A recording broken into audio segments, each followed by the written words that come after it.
Hello everybody and welcome back to Citizen Sleeper. Last time we did a lot. We dealt with Yannick. What else did we do? We worked with Bliss some more. We may actually be very close to their ending. We're close to a lot of endings actually. Like we have some stuff going on with Arabia. We worked at the shipyard and it looks like something's gonna happen with that. Maybe this episode. We will have to wait and see. I'm very excited. So let's just get started by going to sleep, which is something I haven't been able to do in real life. Jealous. Oh, feed the cat. Feed the cat. You always gotta feed the cat. And now we sleep. Oh, I should have gotten some food. Yeah, it's fine. Ooh, not that bad of rolls. We could definitely do with some food though. Maybe I'll cook some mushrooms. I was also told not to mess with these yet because there's like time-based stuff, so we probably want to finish the rest of the game before we do any of that. Alright, Rico's still working at the grow beds. I think I can do one more poll at the aviary, yeah. Let's do that. Very lovely. And then we can immediately plant some spores, because I thought ahead this time. Look at how big-brained we are. We would do that. And then we can cook some food for ourselves. Maybe reroll? I mean, it's not too bad. Is there anything we want to grab? I don't think over here.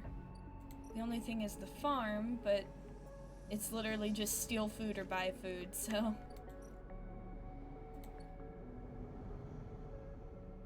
And I want to double check. Is there a time limit? I'm pretty sure there's not.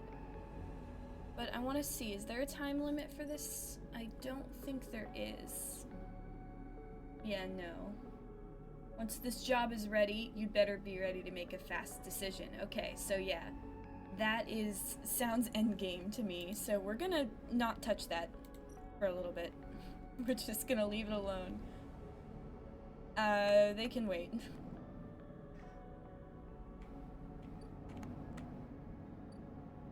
Oh, something's done. It's Lemon Mina. Hang on. Oh, and Rabia. Hang on, I need to make some mushrooms.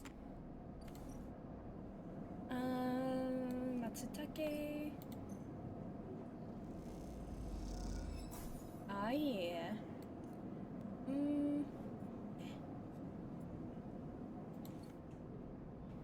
Alright, one at a time. Let's start with, Rabia. Even before you enter the office, you can hear the sound of Rabia working the heavy bag. She's hammering it, the chain creaking as it shakes with each hit. She's been like this since... Sabine doesn't finish the sentence. They're sitting on a stool, looking at the terminal in the corner, searching through the SNARP data you pulled all those cycles ago. How have you been? I'm well, Sleeper. Happy to no longer be hunted. They smile. Yadigan has plenty to deal with, and without Yannick, I'm free. They glance nervously at Rabia. Rabia stops punching, and in the silence you can hear her breathing hard. Sabine looks over at her, and you realize you sense something between them. You realize you haven't seen them together since they tried to kill each other in the same unit. A lot has changed since then. Yeah, they're not trying to murder each other anymore. They hooked him up like a puppet. Rabia hits the bag, rigged that thing in his head so they could control him, pushed the old Yannick out. I don't know why he let them in. Rabia throws a few more punches, but it's a lesson. Don't let them in. Another flurry. Yadigan shouldn't deal with corporations, and we never will again. She spits. She comes away from the bag. At least Yannick's death has been treated as natural. There's a chance we come back from this, that Yadigan can hold on. There are opportunists trying to take control. Sabine turns to you. Yes, but now the connection has been broken. I've been looking at removing the trackers from the implants in Yadigan's enforcers. It's a significant job, but I think, with time, I can do the surgeries. Rabia walks away from the bag towards the far side of the unit. Those surgeries will never happen if Yadigan collapses, she shouts back at Sabine. Clearly this is a well-worn argument in this unit. What now for you? Sabine looks over at Rabia. I want to help fix this mess if I can. There's the implants, and I want to return to my surgery. The low end needs doctors. What I understand now is that Yadigan can be something if we want it to be. Coming here from Messenarp, from the core worlds, all I saw was a gang, and with Yannick keeping me on a tight leash, they shudder. Rabia believes, and I want that belief. They look unsure. I also want to be done with Essenarp, but I doubt they're going to be done with me. They glance away, rubbing their shoulders.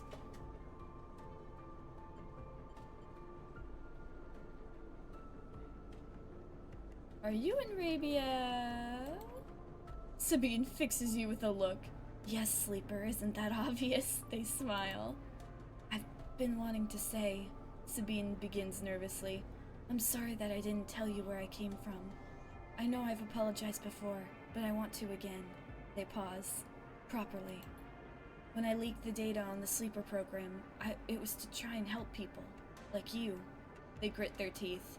But after all the cycles here, being pushed down, pushed around, trying to survive, all that got away from me. So when you turned up, they sigh. It shook me up. They run a hand through their hair, but I ended up here, so... They look at Rabia. Oh, of course. They reach into a pocket and take out a handful of vials. These are the last of the case. You can have them. They drop them into your hands. After these last few, I don't know what we can do. With the SNARP connection broken, they look down. But I know there are other ways. Repairs, other pharmaceuticals. I even heard there are some labs out on the Greenway. Perhaps they can help. They meet your eye. I'm sorry I can't do more. Don't worry, I've been working on that for a while. I kind of ignored this quest line for a super long time. But thank you for everything. They look away, their eyes bright with tears. Rabia crosses back to you and sits beside Sabine. They look at each other, and you can't help but smile at the idea of them together. What are you two plotting? Rabia grins. Sabine laughs, and the sound is a welcome one. You watch the two of them teasing each other, and smile. Later, when you leave, you take that handful of vials out of your pocket and look down at them. You can still feel that core of anger deep down inside, and you don't know if it will ever leave. But SNARP doesn't own you anymore. They can't, because this place, these people, own you. They are what makes you get up every cycle. They're what makes you keep breathing. You put the vials away and walk through the low end, your senses tuned to every sight, every smell, and every sound, soaking it all in, living. 3, not bad at all. Oh, and we can upgrade something.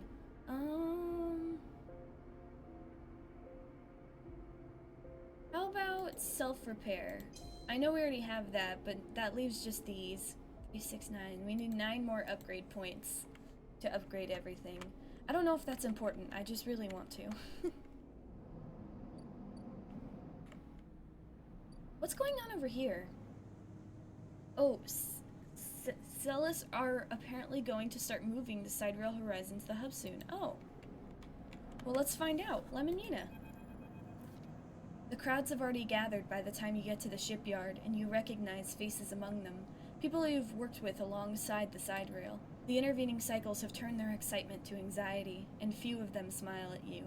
Instead, the nervous energy of the crowd fills the space, creating a feedback loop of growing tension. You pick out Lemon-Mina and work your way over to them, pushing through the crowd. He silently raises his eyebrows at you, his anxiety obvious, but Mina flashes you a huge smile, unaware of the tension. "Robot!" she shouts, reaching out to you. I hug her. She gratefully accepts your hug, leaning against your chest, and Lem smiles, seemingly glad to share the weight of Mina for a moment. Quite the turnout, huh? Lem glances around, pulling Mina close. I don't think patience is one of this crowd's strengths. The sound of an argument towards the back catches your and Lem's attention. He's putting it lightly. This place seems set to explode. This isn't good. Lem doesn't dare answer, but the look in his eyes suggests he agrees. This is Aster Enghart of the Celis Foundation. The announcement echoes from the speakers at the shipyard entrance, and shouts of "Quiet!" rapidly follow. I'm sorry I can't be there to meet you all, and thank you, on behalf of Sendre Celis, for the work you have done on the sidereal horizon. Most of the crowd strains to see Aster's face, but the small display shows only a ghostly white figure, smudged and unclear.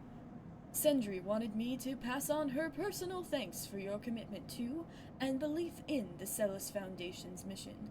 We chose the Eye for this project because we knew that we would find like-minded individuals here, especially among the ranks of the venerable Haven Age Association. Unlike most of the Corps, we neither believe Elrin's Eye to be a threat or a rogue state, but instead an embryo for the formation of a new, decentralized social structure, one where each citizen might be the master of their own destiny. A ripple of impatience runs through the crowd. They didn't come here for a sermon. You are all oh, it's still going. You are all pioneers, just like those Corps citizens who the sidereal horizon carry, in cryosleep, to the planet that will become the Foundation's first frontier world, Celis 1. At the mention of the destination world, excited conversations break out among the workers.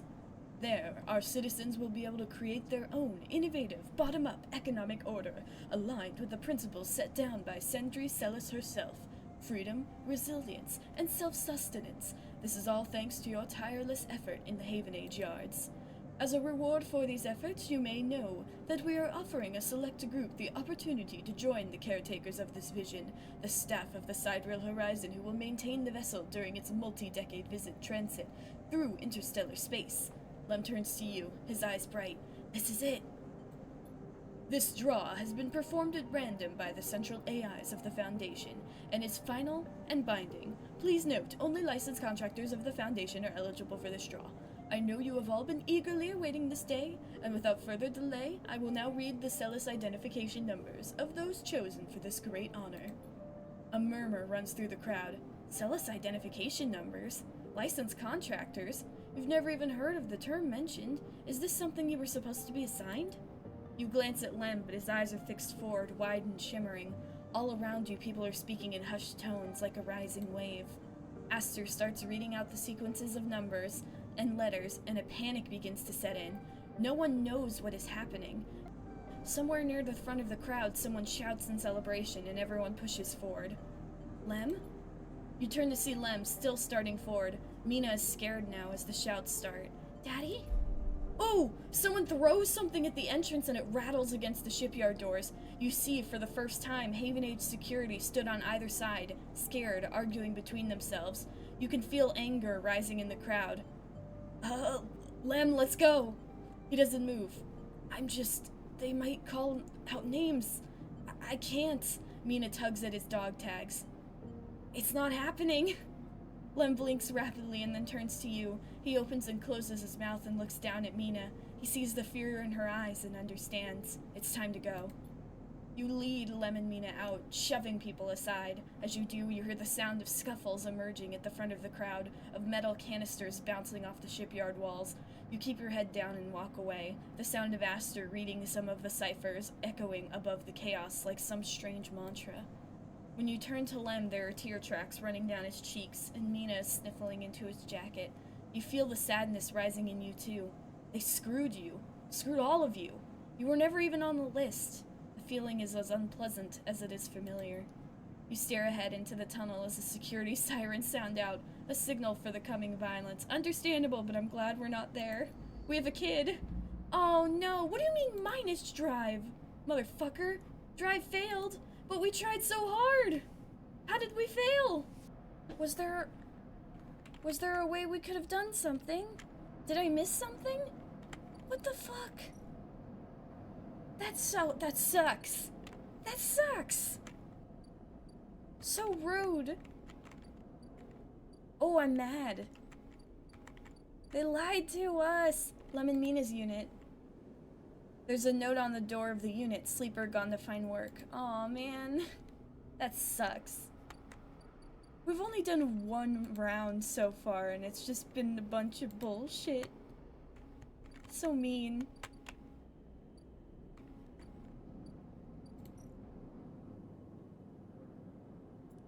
Well.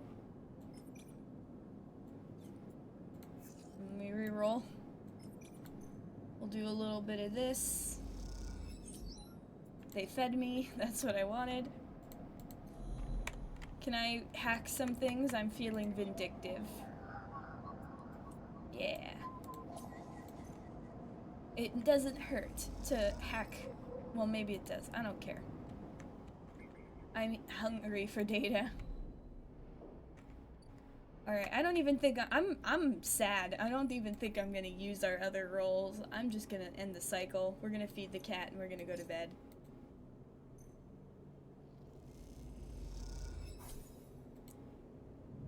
Goodness, that sucks. They were just using everybody. I guess what did you expect, but still, it's bullshit. Okay, lemon meaner is still gone. Probably going to be for a little bit. What is this? I don't know, but I don't trust it. Let's go check on, our buddy over here. 2 more cycles for that. 2 more cycles for my delicious mushrooms. I might do some good old hacking and then we'll move on.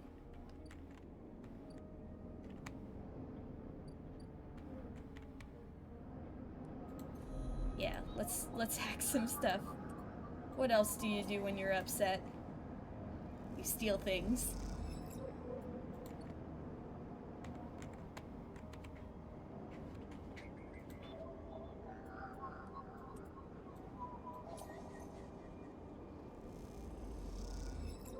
There we go. I feel better. I feel better. Oh dang, look at how much we can hack now. That's like a good money. 1 more. Alright, I'm calm now. I'm not, but we're gonna say that I am. Ooh, that's a good roll. Let's use that to get some spores. Just in preparation for the upcoming harvest. I would like to see what's going to happen if we can. With at least one of these things. So... first let me cook some mushrooms. Always important.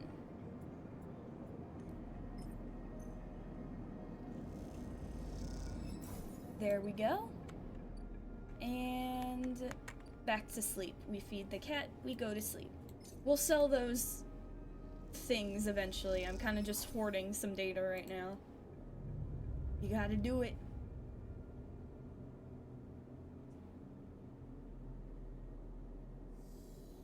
Oh yikes, I'm flickering. Hang on. Let's use our freebies. There we go. Should I reroll? Oh, it doesn't give me the thing back. Alright, well that sucks, but I don't think I was gonna be able to do anything today anyway. We can eat though. And then we can hack. We can sell, and then we'll be ready for the next cycle. These few cycles have been a little slow, but we had a lot of stuff happen. We saw a cute couple, and then we got screwed over. I hate when those things happen at the same time. There we go. Oh gosh, look how much data I have. And then let's use these on our lovely, lovely mushrooms. More spores, please. We might as well just grab 6. That's less work for us for the next few cycles, since it seems like we're gonna be here a little while. There we go. Alright, let's go sell these. Our bunch of data. Can I even sell? Oh yeah, it's here. It's not with Ravia.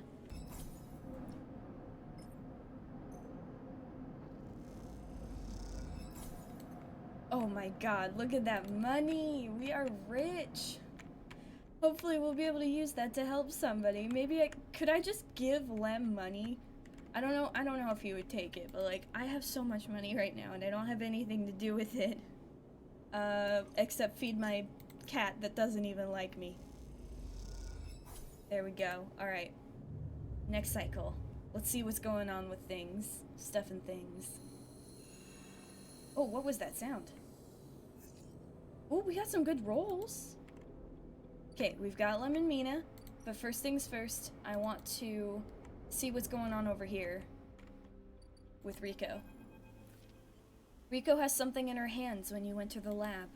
It looks like a knotted twist of woody stems, a ring about the circumference of a human head consisting of a single stalk at one side and a branched woven network at another. As you approach, she holds it up, and in the lights of the lab it looks like a crown. Rico finishes your thought. She smiles and shakes her head with disbelief. Is that what grew? It is. I came to the plant this morning, and this loop was all that was there. She points to a lump on the edge of the ring. The seed grew right back into itself, twisted up out of the soil. That being you encountered, in the cloud, as you call it, was it wearing one of these? She eyes you suspiciously, still unsure if she is somehow embroiled in an overlong prank. It doesn't work like that. She sighs. Perhaps wearing is the wrong word. She places the object on the bench and shuffles to her analysis terminal, her face lit by its amber light in the dim corner of the lab. Well, it isn't exactly a plant anyway, not from what I can tell. She gives you a serious look. No leaves, no chloroplasts, just a series of filaments encased in cellulose walls. How did it grow? It seems the seed contained everything it needed, a self-contained entity, nothing less. She beckons you over. But that isn't the good part. Look at this. You see a cross-section scan of the crown, its layers of plant-like structure on full view, until you reach the center. There, instead of xylem and phloem for transporting nutrients, something branched and woven glints. Are those wires? She laughs. I'm not sure whether to say yes or no here. These are not wires, like those in an electrical system, no. They're filaments of a conductive material, so, yes? She leans closer to the screen. But you see these branches? They remind me of dendrites, of neurons. She rubs her eyes, which is, frankly, ridiculous. You look back at the crown on the table as Rico fusses over the scan, and you suddenly realize what it reminds you of. You remember signing the forms, the walk to the sleeper tanks, the cold metal floor. Then you remember the crown they fitted you with, the branching structure of wires and pads. No, not a crown. They called it an interface. The tool of your emulation, your transference from neurons to electrons, an interface. That is your gift from the gardener. You turn back to Rico. It's an interface. Rico looks at you, puzzled. Something clicks in her mind. Perhaps something she heard from the sleeper she helped all those cycles ago. She starts talking, partly to you, partly to herself. If the club heads were made for you, then this too could be made for you. For your frame. She shuffles over quickly to the interface, a word that is stuck to this strange branched object quickly in your mind. You're right. That entity. It is the entity I've been looking for. She shuffles quickly to the crown. They are the entity which has been controlling the Greenway, which has been maintaining it, supporting it, and has been guiding it for all these decades. She stops to catch her breath. They want to talk with you. Rico leads you to a seat. I will be here, sleeper. If something happens, if you wish me to remove the crown, the interface, just squeeze. She grips your hand tightly. You meet her eyes, clouded with age, but bright with thrill of new discoveries. Then she places the interface on your head and everything blinks out. Ooh! Back in the river, back in the dark flow, but something is different now. You're no longer pushed, no longer blocked and buffeted by the swarm, by the storm. Instead, it flows around you. You move, and it parts, letting you pass. Something else resists, but it gives easily enough. You look back and see your body. You've left it behind. I'm astral projecting! Somewhere, Rico's voice is talking to you, asking you questions. It is excited, eager, desperate to know what lies on the other side, what the entity has to say to you. You realize how long she has waited for this moment, for the moment of meeting between the inhabitants of the Greenway and its protector, and yet she is still on the outside. You shake off the sadness. You will be her eyes. Then you see the figure, the gardener, out in the storm, planting. It takes less than a moment to reach them. You've never felt so free. This is how the navigator must have felt, releasing from their prison. This, you think, is what it feels like to be in a place you were built to inhabit. The gardener does not turn at your approach. They go on planting, but their voice whispers in the waters like a sharply rising current. You grew the gift. Their speech hisses around you. Good. I am glad. I wanted to meet you. Then we are the same, both eager shoots seeking one another. How does it feel to be free from your seed? They stoop to plant again. Good. That is good. They press a seed into the loamy depths. There were some disagreements, continues Gardner, as if you were picking up on a long-held conversation. With the others, they felt you were a danger, but they're always cautious, especially the fungi. They like old loam, known knowns, wide and stable networks. The fungi were cautious? Mostly, yes, although there were many among their number who favor short growth cycles, thick nutrient veins, and sudden shifts. He gestures out into the storm, and though you cannot see them, you feel the presence all around, sensing this audience with great interest. After all, they understood that it was I who made them their crowns, and without them they would not have joined the chorus, so they see that it is only fair that you get your chance to join too. Join? Yes, become a part of this. Gardner stoops again. We are millions and we grow. I hope you understand. I am unused to speaking to your kind. It has been many cycles since my last conversation. I think it was with Chief Executive Trellick himself. You look around and you see it. Every growing thing, every non-human being in the Greenway is here. They're networked, connected, branched, and linked by this strange being, this artifact of the old station. The impossible dream of a senile farm administration AI, a living network. You could dissolve here, you realize, free of that decaying body.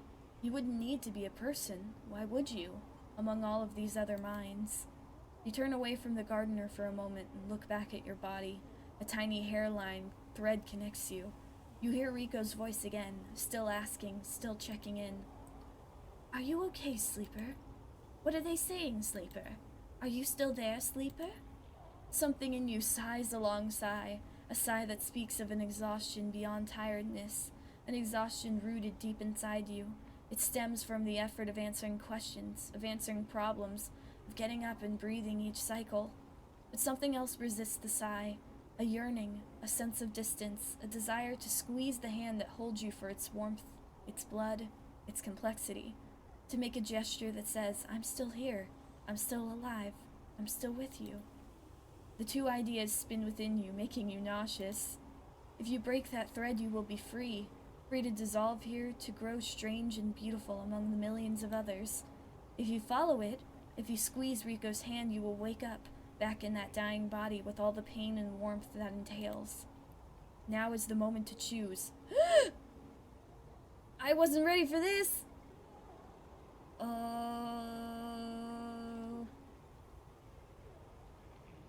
I read something that said, because I was trying to Google to make sure we could do more than one ending, I read something that said, if you do, like, the ending where you leave, then it'll bring you back to, like, this moment, and then you can keep going. So I think we're gonna try that. We've kind of made our bed, so we might as well try, right? So let's go with the sadder one. We're gonna break the thread. Because if we follow the thread, I don't think we can break the thread. Or, like, come back to this, so let's break the thread. You reach down and pinch the thread. The finality of this moment descends upon you. Break it! You pluck the thread like a string. It snaps. Nothing changes. You stand at a point of stillness. No, you don't stand.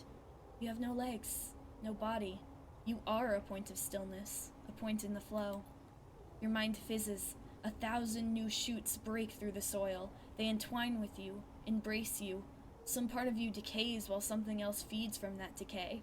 The spores of your new thoughts float away in shifting clouds and settle in new soil.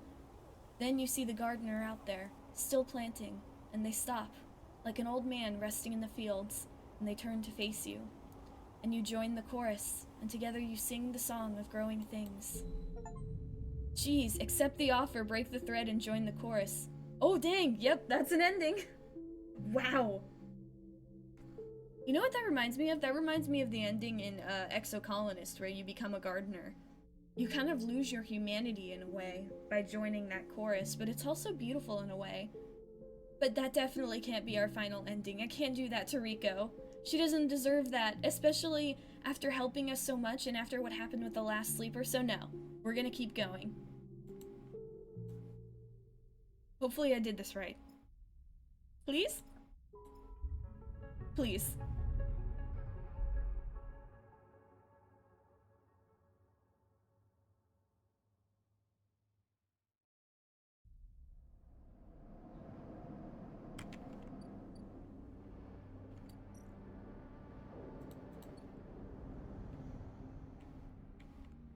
Nice! We did! But I am going to hesitate on touching anything else, especially Lemon Mina. We are getting to a lot of endings, and I don't know if where Lemon Mina is right now is another ending we need to do, or if it's like, because I want to get all of the endings set up and prepared so we could go through each of them, if you know what I mean. Because I'm worried that once we do one of the other endings, it may block anything else from happening. So I want to, oh, so that probably means we need to work on Bliss too, huh? Yeah, probably. Alright, so we haven't really done anything this cycle, but we're gonna stop here. We got our first ending. We have other things that may be endings. We're really getting close to the end now, aren't we? So I'll need to do a little bit more research, see if I can figure out if I need to get everything else set up before I do anything, or not. We'll see. But yeah, that was fun. If you guys know what we should do, let me know, because I would really like to go through all the endings with everyone. And then after we get all the endings, we'll move on to the little episodes. But goodness, that was really cool. I really like the gardener. I can't wait to follow the thread, but I don't know when we'll do that and when we won't. We'll have to wait and see. But until then, thank you guys for watching. If you enjoyed, please consider subscribing. Remember to take care of yourselves, listen to the chorus, and have a good day.